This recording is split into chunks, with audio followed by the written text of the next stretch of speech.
ଝରି ଯାଉଅଛି ଆଖି କଣ ଲୁହ ବିଦାୟ ବେଳରେ କିଛି ପଦେ କୁହ ତୁମେ ଦେଲ କଥା ହାତ ଧରିବାକୁ ଭୁଲି ଯାଉଅଛ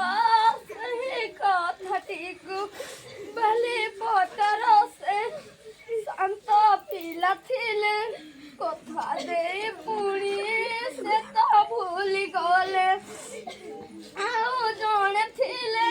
ହସର ଭଣ୍ଡାର ଚାଲିଗଲେ ପୁଣି ଆମ ଠାରୁ ଦୂର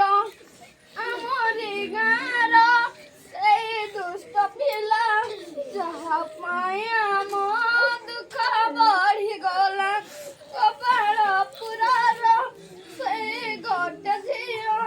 ବିଦାୟ ବେଳରେ କିଛି ପଦେ କୁହ ବାହାରର ସେଇ ଲୀନ ଦିଦି ଆମ ଉପରେ ଦାୟିତ୍ୱ ଦେଲେ ଜେଲଦି ଗୋପାଳପୁରର ସେହି ରାଣୀ ଦିଦି ଭରସା